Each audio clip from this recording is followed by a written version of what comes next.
The U.S. is a hypocritical society, if that was the one word, hypocrisy. That it's a government that, it's a society that's presented itself as the exceptional nation, the nation above all other nations. And yet, internally, inside the U.S., everything they accuse everyone else of, they practice at home. And sometimes to even greater degree. You know, there's 856 people were killed by the police in the United States last year. 856, at least that was in mid-December when I looked at the numbers. It's probably higher by the year's end. And yet, you know, the U.S. lectures the world about state violence and human rights. It's as if the U.S. is not a human rights violator. So, and that's just one example. You could take almost any category, and when you start to scrutinize it, you find hypocrisy. The U.S. obscures its own history of modernization, in fact. People just think the U.S. arrived as a modern society or something. You know, the U.S. is founded by slaveholders, drug dealers. You know, they were selling tobacco and sugar. People were stealing the land. And the fact that they had this huge territory where they basically expelled everyone, committed genocide, had this property for free that had all this land, it allowed the U.S., it had certain advantages in terms of its modernization process. But even still, when it industrialized, it used massive amounts of child labor, massive amounts of immigrant labor, people who were worked to death. Every major infrastructure project in the 1800s and early 1900s in the United States, the bridges, the canals, the tunnels, they had huge amounts of suffering attached to them. This was the human cost of so-called modernization.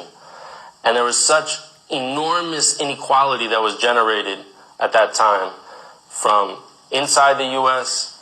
and then also basically colonialism, neo-colonialism, slavery. These are the sort of the preconditions for U.S. modernization. But, you know, the fact that China has basically done it in a few short decades compared to the length of time that the West modernized, and done it with, I would say, far less human suffering, and without basically extracting lots of value from the rest of the world, without colonialism, is an amazing achievement. And frankly, I think the one thing that gets underestimated about Chinese modernization is the role of the Communist Party of China. You know, the fact that you actually have a government that can set 5, 10, 15-year plans, can set goals that are 30, 50 years out, and then assess the political leadership at every level based on whether it's achieving those goals is very different from the U.S. political system, where a politician comes in, they have no interest in an infrastructure project that's going to be finished in 20 years or 10 years. They have no interest in a poverty alleviation program that's not going to deliver immediate results. Why? Because their election is coming up in 2 years or 4 years. It's so competitive, so individualistic, focused really around short-term thinking.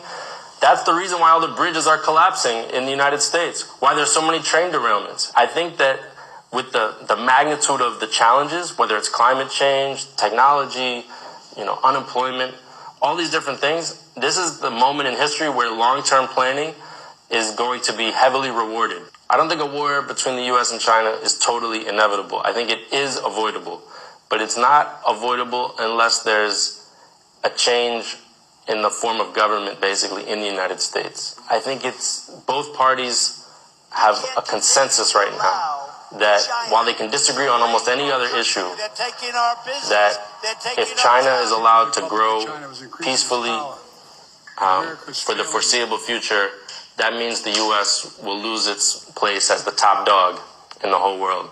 And both parties are united that this is completely an unacceptable outcome. It's true that people in the U.S. now have a more negative view of China than they did a few years ago because of the nonstop propaganda. People's perceptions of China can change a lot based on this propaganda. But does that mean that people in the U.S. actually are willing to go to war with China? That's a whole different question. But I also think that if the war were to actually come to fruition, that a lot of people would say, regardless of what we think about China, we're not willing to send our children, our brothers and sisters, to go fight a war against China, to go risk their lives, to be killed. I think at that point, there would basically be a pre-revolutionary situation in the United States. And so that's why I think the U.S. knows this, and they're trying to, instead of have actual war with China, what they're trying to do is increase the pressure on China, to encircle China, to use information war, hybrid war, financial war, to try to stimulate more contradictions inside of China. Once you start to let people know, well, actually the people in China, for whatever criticisms and problems they have and whatever debates there are, and of course there's lots of debates here, they support the government, they have trust in a lot of their institutions, higher levels of trust than we have in the West. That whole narrative of basically the U.S. as the white knight, the humanitarian savior, it starts to fall apart. But I think as China emerges more and more in the world, it will become a reference point for many other countries that have a similar history of colonialism, especially how to overcome colonialism.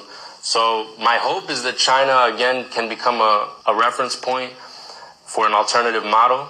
In Latin America and Africa, people are tired of a financial system where they become deeply indebted, where they are basically made to produce only one crop or one natural resource. They have no strategic leverage or advantage in the global trading system.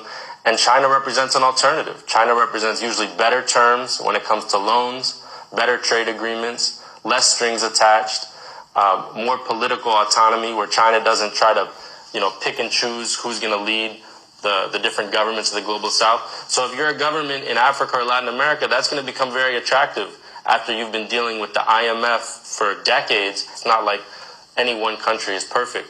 But the whole narrative of neo-colonialism, that is an invention that is being designed to preserve Western hegemony in Africa. They see the writing on the wall. They see what is the global population going to look like in 50 years?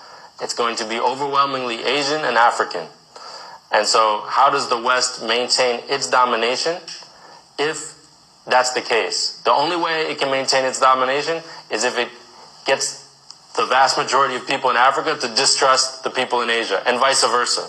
So they have an interest in building now a narrative that splits up any kind of unity, strategic unity between Asia and Africa. I think this is, to them, the greatest threat they're facing. The U.S. is